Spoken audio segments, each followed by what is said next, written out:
A huge WCAC girls basketball showdown in Fairfax. St. John's traveling to play Paul VI in a game with major playoff implications. The Panthers press gave St. John's a slew of fits in the first half of action. St. John's just struggling to figure things out. Coach Jonathan Scribner not pleased.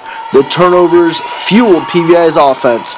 Here, freshman Kendall Hunter drains the jumper. The Panthers would build a double-digit lead in the first half. But cadet senior Lindsay Allen wouldn't let St. John's fold. Here she drains the jumper. Then Allen beats the buzzer to make an 11-point hole at halftime. St. John's trailing 36-25. After the break in the third quarter, St. John's had battled back. Then they beat the buzzer. Jasmine Whitney hits it, tying the game at 50 going into the fourth quarter of action.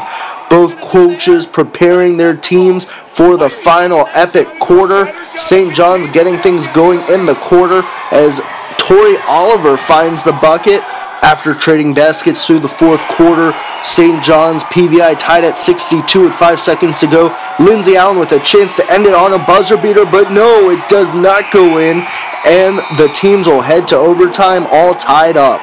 In the overtime period, the close contest continued as PVI led St. John's 69-68, but with 20 seconds to go, Allen picks the pocket, goes coast to coast, hits the lay, and the Cadets lead 70-69, but the Panthers one last chance with 5 seconds to go. The desperation shot, no good. St. John's wins 70-69. The Cadets now control the road to the number 1 seed in the WCAC. Allen led the team with 27 points. Oliver had 23. For the Panthers, it was Jasmine Whitney leading the way with 19, while Ariana Freeman had 18. Here's what the Cadets had to say after the game.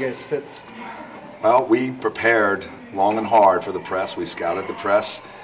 We worked on it. We had our game plan for it.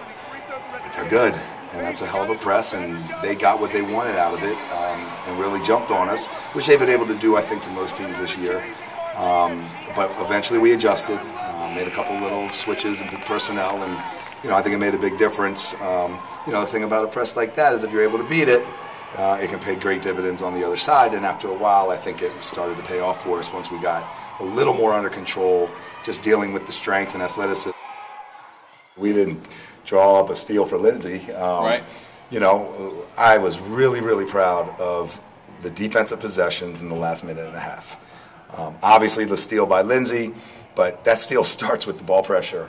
There was, I can't remember who was on the ball exactly, but the ball pressure created, a little bit of a panic, which allowed Lindsay to step in and make the play. But, I can't believe there's only a couple weeks left with her, but she sure seems to shine when the spotlight is brightest. And she did tonight, and, that play, that was the last play. Well, I'm sorry, it was not the last play of the game. It was a huge play. Then we had to make multiple defensive stops. Well, I knew Marlene was going to go up top to the top of the key, and I knew her and the freshman Jasmine were talking about throwing it if there was no other outlet. So I just kind of timed it. I went there, fighted the ball, and I just happened to get it, tap it, and get out there and get a wide open layup. For DCSportsfan.com, I'm Brian Kapoor.